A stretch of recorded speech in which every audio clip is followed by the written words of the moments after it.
Dalam serat Centini dituliskan itu begini. Dapur sengkelat gini to, maknanira yaiku uruping ati. Murate patrap linuhung, dene toh rasanira ing sarina kalawan sawengenipun. Tangi lungguh mlaku nindra tuga-tuga awokari. Yang artinya adalah dapur sengkelat itu seperti nyala hati dan maknanya adalah tingkah laku yang luhur, yakni pada siang hari dan malam hari saat manusia duduk, berjalan, terjaga maupun tertidur untuk tidak pernah lupa, selalu menimbang-nimbang dan berpikir dahulu sebelum bertindak. Jeru banget ya. Kita akan mengulas dapur legenda ini lebih dalam. Panjenengan jangan kemana-mana, dari Karanganyar Tentram, kami kabarkan.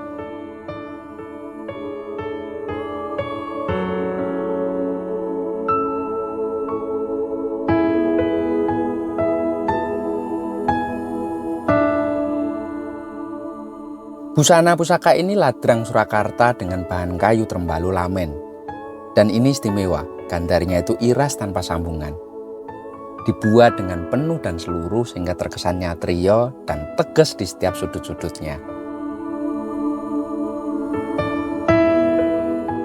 Dipadukan dengan pendok blewah polos yang cukup tebal.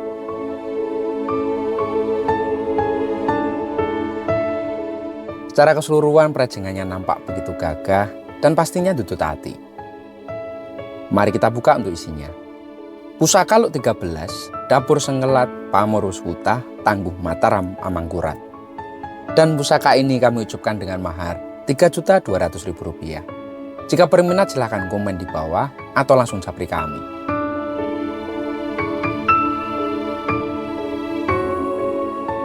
Diceritakan kisah sengkelat yang termuat dalam kitab Babat Tanah Jawi. Bahwa kita semuanya tentunya pernah mendengar tentang sebuah kerajaan besar Imperium Nusantara, yakni Majapahit. Zaman keemasan Majapahit melekat erat pada pemerintahan rajanya yang keempat, Hayam Wuruk. Bersama patihnya Gajah Mada membangun Majapahit menuju puncak kejayaan berdasarkan falsafah kenegaraan, yakni Bhinneka Tunggal Ika Tan Hono Dharma Mangura. Namun takdir berkata lain. Dalam usia senjanya, Majapahit bukan lagi sang surya yang memancarkan kebesaran dan keagungan bagi manusia. Surya Majapahit telah meredup dan tenggelam ke dasar samudera yang begitu kelam.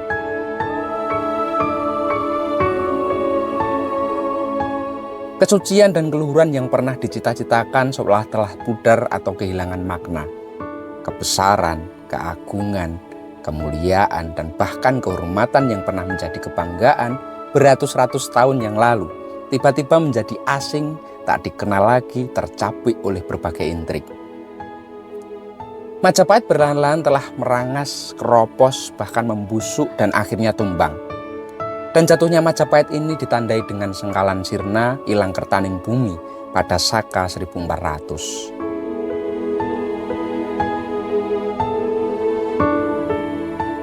Dalam kehidupan bernegara di Majapahit, kerajaan tersebut terpecah menjadi dua golongan, yaitu golongan atas yang terdiri dari anggota kerajaan, keluarga, bangsawan, dan orang-orang kaya, serta golongan bawah yang terdiri dari rakyat jelata.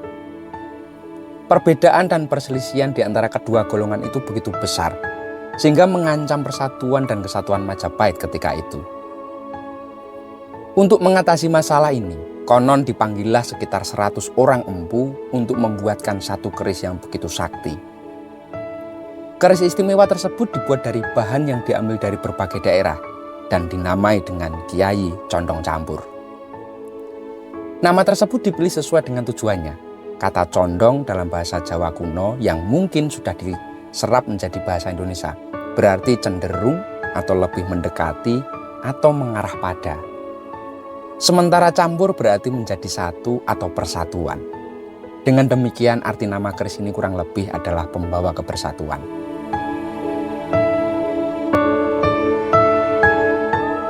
Pada masa itu setiap golongan memiliki keris yang menjadi simbol strata mereka. Golongan atas memiliki keris pusaka yang bernama keris Sabu Inten atau nama yang berarti ikat pinggang, permata atau intan. Dan di golongan bawah memiliki keris pusaka bernama keris Sengkelat. Nama Sengkelat memang diyakini berasal dari kata-kata Jawa yang artinya senggele ati. yang berarti hati yang berat atau lelah atau kecewa, dikaitkan dengan kondisi hati masyarakat kelas bawah yang penuh dengan kekecewaan atas kondisi kehidupan mereka saat itu.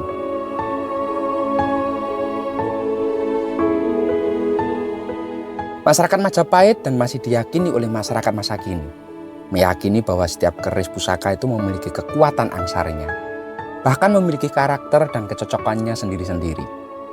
Demikian pula dengan keris Kyai Condong Campur. Keris tersebut diharapkan memiliki karakter pemersatu. Namun betapa terkejutnya para empu pembuat keris ketika mengetahui bahwa Kyai Condong Campur memiliki karakter yang jahat dan bernafsu ingin menguasai. Keris Abu Inten merasa terancam dengan kehadiran keris Kyai Condong Campur, menantang keris Kyai Condong Campur untuk bertarung. Setelah melalui pertarungan yang begitu sengit, keris Abu Inten dapat dikalahkan. Mengetahui karakter jahat keris Kyai Condong Campur, keris Sengkelat akhirnya terpaksa turun gunung untuk bertarung melawan Kyai Condong Campur. Ternyata di luar dugaan, keris Sengkelat berhasil mengalahkan Kyai Condong Campur yang begitu terkenal kesaktiannya. Keris Kyai Condong Campur sangat murka karena kekalahannya. Dalam kemarahannya itu, keris Kyai Condong Campur bersumpah bahwa ia akan kembali setiap 500 tahun untuk membawa ontran-ontran. Dalam bahasa Jawa ya kekacauan atau bencana. Setelah mengucapkan sumpahnya, keris Kyai Condong Campur melesat ke angkasa, meninggalkan jejak cahaya terang.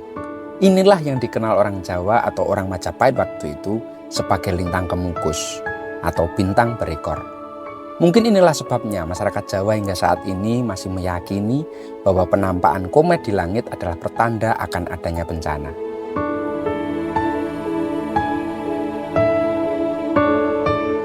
Kisah yang kami sampaikan bisa jadi hanya sebuah legenda ataupun mitos. Namun entah hanya karena kebetulan semata atau kesengajaan dalam sisi lain terdapat kebenaran makna ataupun simbol.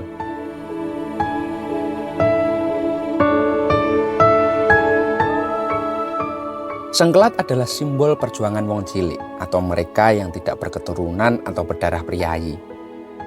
Ketika Sang Surya Majapahit mulai meredup, Sengkelat tak ubahnya seperti tokoh pewayangan Semar sebagai pamomong. Dalam lakon apa saja, Semar selalu hadir.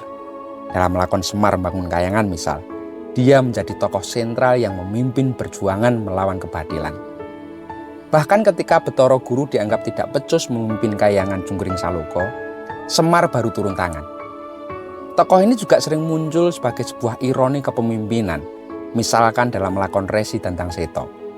Semar bisa berubah wujud menjadi seekor burung raksasa yang mengalahkan para kesatria. Tindakan itu dilakukan karena Semar hendak mengingatkan pada bendoronya yang mungkin dianggap telah lancing atau lalai, yaitu Arjuna. Arjuna memang dianggap pernah berbuat tidak sopan pada Semar, maka Semar berupaya mengingatkan agar sang kesatria itu kembali ke jalan yang lurus. Kami hanya bisa berbaris dalam doa, mudah-mudahan ada yang berjodoh dengannya. Matur nuwun dan salam dudu hati.